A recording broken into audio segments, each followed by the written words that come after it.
मोदी के खास ने खोल दी डबल इंजन की पोल। मोदी के वो खास जिनको एक वक्त में मुख्यमंत्री कैंडिडेट बताया जा रहा था, कैसे उनकी एक वीडियो लीक हो गई है। दोस्तों, लीक क्या हो गई, ऐसा लगता है जैसे किसी ने करवा दी गई हो। दोस्तों, प्रधानमंत्री मोदी किसी भी राज्य में जाते हैं, जैसे अभी वो केरला में हैं, तमिलनाडु में उन्होंने प्रचार शुरू कर दिया है, वो डबल इंजन के नाम पर वोट मांगते हैं। हालांकि मेरे हिसाब से डबल इंजन जो शब्द है, ये अपने आप में बहुत ही असंवैधानिक है, क्योंकि इसके जरिए प्रधानमंत्री ये कहते हैं कि जो भी राज्य जहां पर बीजेपी की सरकार नहीं है, वो इंजन सिंगल है, वो डबल तब होगा, उसमें डबल स्पीड तब आएगी जब वो बीजेपी का बनेगा, मतलब वहां सरकार बीजेपी की बनेगी। लेकिन भाई, मोदी की पॉलिटिक्स से वो कुछ भी बोल सकते हैं। दोस्तों, मोदी ये मानते हैं डबल इंजन के हिसाब से कि जो इंजन की स्पीड है विकास के इंजन की, वो डबल स्पीड पर चलता है। अब विकास के इंजन का तो पता नहीं दोस्तों, लेकिन भ्रष्टाचार का इंजन किस तरह से डबल स्पीड पर चल रहा है, ये मोदी के खास और बीजेपी के मंत्री का इस वीडियो, साफ तौर पर इस वीडियो के जरिए पता चलता है। दोस्तों, ये जो वीडियो है, ये बीजेपी के बड़े नेता और उत्तर प्रदेश के बिजली मंत्री ए.के. शर्मा का है। ए.के. शर्मा को जब अपॉइंट किया गया था, बाकायदा उनको मंत्री बनाया गया था, तो ऐसी चर्चाएं शुरू हो गई थी। ए.के. शर्मा ही दरअसल मोदी और अमित शाह के आदमी हैं। मतलब कहा यह जा रहा था दोस्तों कि केंद्र जो है ए.के. शर्मा को योगी आदित्यनाथ की एक तरह से समतर खड़ा करने की कोशिश कर रहा है। Basically A K. शर्मा केंद्र के आदमी माने जाते हैं। ए.के. शर्मा बिजली मंत्री हैं और उनका एक वीडियो सोशल मीडिया में वायरल है, जिसमें वो फ़ोन में अफसर को निर्देश दे रहे हैं, अपने अधिकारी को, अपने डिपार्टमेंट के। दरअसल हुआ क्या दोस्तों, ए.के. शर्मा जो कि बिजली मंत्री हैं, वो जन सुनवाई कर रहे थे। जन सुनवाई में कस्बा नौगावा सादत की एक खबर है, जहां पर एक व्यक्ति हैं मोहम्मद यूसा ने विद्युत संयोजक के नाम पर रिश्वत मांगने और जानबूझकर कार में टालमटोल किए जाने को लेकर ए.के. शर्मा से शिकायत की। तो जाहिर तौर पर जन सुनवाई इस तरह के दरबारों में होती इसलिए कि भाई जनता से सीधे मंत्री जी डायरेक्ट बात कर सकें। तो मंत्री जी ने फ़ोन उठाया और संबंधित अधिकारियों से फ़ोन पर बात की। ज़रा आप फ़ोन पर मंत्री जी की बात सुनिए दोस्तों। आसपास जो भी लोग खड़े थे, उन्होंने ये वीडियो रिकॉर्ड कर लिया और ये वीडियो उसके बाद वायरल हो गया। मंत्री जी, उत्तर प्रदेश के बिजली मंत्री, अपने पूरे के पूरे डिपार्टमेंट और पूरे के पूरे सिस्टम की धज्जियां उड़ाते हुए बताते हैं कि कोई भी काम बिना पैसे के नहीं हो रहा है। सुनिए। एक आपके अमरोहा जिले का बड़ा गंभीर मामला हमारे सामने आया है। ये अमरोहा जिले का, और उसमें सिंपल कनेक्शन देने के लिए पहले संविदा कर्मी ने पैसे मांगे। फिर ये जेई और एक्सीएन के पास गए तो एक्सीएन ने कहा कि भाई मैं तो 25 लाख रुपया घूस दे करके यहाँ पोस्टिंग पाया हूँ, तो हमारी वसूली कैसे होगी, तुम नहीं दोगे तो। मतलब नीचे से लेकर ऊपर तक का पूरा तंत्र जो है वो भ्रष्टाचार में लिप्त है। ठीक है, एक छोटा सा कनेक्शन देने के लिए एक आदमी को यहाँ तक आना पड़ा। हाँ, और पैसे के बिना तो तुम कुछ भी कर लो, कहीं भी चले जाओ, पैसे के बिना हम कनेक्शन नहीं देंगे, ऐसा आपके कर्मचारी बोल रहे हैं। दोस्तों, माना जा रहा है कि ये जो बिजली मंत्री हैं ए.के. शर्मा, इन्होंने पश्चिमांचल विद्युत वितरण निगम लिमिटेड के प्रबंध निदेशक रवीश गुप्ता से फ़ोन पर बात की। रवीश गुप्ता से बात कर रहे थे। दोस्तों, बातचीत जो भी हुई आपने सुन ही लिया, लेकिन ये जो वीडियो है ये वायरल हो गया है। अब इसमें कई लोग बीजेपी के मंत्री की पीठ थपथपा रहे हैं कि वे देखिए, बीजेपी के मंत्री ने तुरंत एक्शन ले लिया भ्रष्टाचार के नाम पर और भ्रष्टाचार बर्दाश्त नहीं किया गया। ये डबल इंजन में ज़ीरो टॉलरेंस है, यहाँ भ्रष्टाचार बर्दाश्त नहीं किया जा सकता। लेकिन इसको आप दो तरह ले सकते हैं।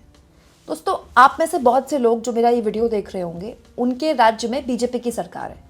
हो सकता है कि आप बीजेपी को पसंद करते हो सकता है बीजेपी को नहीं पसंद करते हो, लेकिन मैं आपसे सच जानना चाहती हूँ। प्लीज़ कमेंट बॉक्स में लिख के बताइएगा, आपके राज्य में क्या सिर्फ इसीलिए थानों में तब ज़ीरो भ्रष्टाचार हो गया है, एक पैसा बिना पैसे के काम हो जाता है थानों में क्योंकि वहाँ बीजेपी की सरकार है? क्या किसी भी सरकारी दफ्तर में पैसे का कोई लेन देन नहीं होता, वहाँ ज़ीरो भ्रष्टाचार हो गया क्योंकि वहाँ बीजेपी की सरकार है? आपकी विचारधारा कुछ भी हो सकती है, लेकिन मैं चाहती हूं कि आप इसका ईमानदारी से जवाब दें। दोस्तों, मेरा दिल और मन ये चाहता है कि जवाब हाँ हो, लेकिन आप भी जानते हैं कि आपके राज्य में चाहे डबल इंजन दौड़ रहा हो या सिंगल इंजन दौड़ रहा हो, इस देश में सरकारी व्यवस्था में भ्रष्टाचार एक दीमक है जो किसी भी दवाई को डाल देने से या किसी भी मंत्री के हड़का देने से ठीक नहीं हो सकता। और ये दीमक चाहे सिंगल इंजन की सरकारें हो या डबल इंजन की सरकारें, सब जगह ऐसे ही काम करता है। ये इस सिस्टम का एक ऐसा हिस्सा बन चुका है जिसके बिना आप चल ही नहीं सकते। अगर कोई आईपीएस या आईएएस ईमानदार निकल जाए गलती से तो, और अगर वो भ्रष्टाचार करने से इनकार कर दे, तो ये सिस्टम ही उसको अलग कर देगा, या तो उसको तबादले झेलने पड़ेंगे या उसका करियर खत्म हो जाएगा। ये सच्चाई है, ये स्याह सच है हमारे देश की सिस्टम का। और मंत्री की जो ये वीडियो वायरल हुई है ये उसी का प्रमाण करती है। हालांकि जब वीडियो वायरल हुई तो एक्शन भी हुआ दोस्तों। मंत्री के निर्देश पर जेई राजीव सिंह को तत्काल प्रभाव से निलंबित कर दिया गया है। लाइनमैन अब्बास की सेवा समाप्त कर दी गई है। इसके अलावा एसडीओ रितेश प्रसाद और अधिशासी अभियंता राहुल निगम से स्पष्टीकरण तलब किया गया है। ठीक है, हम तारीफ करते हैं, कार्रवाइयाँ हो गई, लेकिन क्या ये ऊँट के मुंह में जीरे के बराबर है या उससे भी कम है? दोस्तों, अब कोई नेता कोई भी नारा दे दे कि मैं ना खाऊंगा ना खाने दूंगा, लेकिन सब जानते हैं कि बिना खाए ना तो बिना खाए यहाँ काम चलता है, ना बिना खिलाए काम चलता है। यही सिस्टम का स्याह सच है। किसी की सरकार आ जाए, कोई मुख्यमंत्री बन जाए, कोई प्रधानमंत्री बन जाए, भ्रष्टाचार के नाम पर कितने बड़े आंदोलन खड़े हो जाएं, लेकिन दोस्तों इस देश के भ्रष्टाचारी सिस्टम पर कोई पार्टी हो, कोई विचारधारा हो लगाम लगाने में नाकामयाब रही है। आप देखिए, इसी देश में करीब 12-13 साल पहले एक कितना बड़ा भ्रष्टाचार का आंदोलन खड़ा हुआ। अन्ना तुम आगे बढ़ो, हम तुम्हारे साथ हैं। अन्ना नहीं है, आंधी है, ये देश का दूसरा गांधी है। रामलीला मैदान जाकर मैंने खुद वो आंदोलन कई बार कवर किया है। यकीन जानिए, वो ऊर्जा, वो उम्मीद मिडिल क्लास में पहली बार मैंने देखी कि किसी अन्ना के लिए अपने बच्चों को लेकर लोग रामलीला मैदान पहुंच रहे हों। वो एक मिडिल क्लास की एक पुकार थी कि अब हद हो गई, हमें इस सिस्टम में बदलाव चाहिए। लेकिन उस आंदोलन का क्या हुआ? उस आंदोलन से कोई मुख्यमंत्री बन गया, किसी की पार्टी स्थापित हो गई, कोई एलजी बन गया, कोई राज्यसभा का सांसद बन गया, कोई बीजेपी में शामिल हो गया, और उस अन्ना आंदोलन की वजह से यूपीए की सरकार नंबर 1 भ्रष्टाचारी साबित हो गई और उसका फायदा मोदी को मिल गया। जाहिर तौर पर मतलब 2014 के जो लोकसभा चुनाव है उसमें बहुत हद तक अन्ना के आंदोलन का जो एक हवा बनी मनमोहन सिंह की सरकार के खिलाफ, उसका एक बहुत बड़ा योगदान है। अब इसको कोई माने या ना माने, ये सच्चाई है।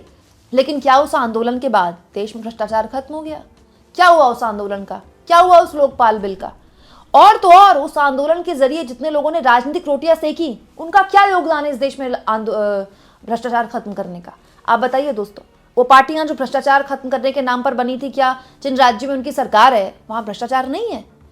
और वो लोग जो उस आंदोलन के कंधे पर खड़े होकर जिन्होंने अपनी सत्ता कायम की और आज भी सत्ता में कायम है, वो बस नारा दे सकते हैं खाऊंगा ना खाने दूंगा, लेकिन उनके मंत्री खुले तौर पर अपने डिपार्टमेंट का स्याह सच बता ही देते हैं और वीडियो लीक ही हो जाती है और पता ही चल जाता है कि इस देश में भ्रष्टाचार की क्या स्थिति है।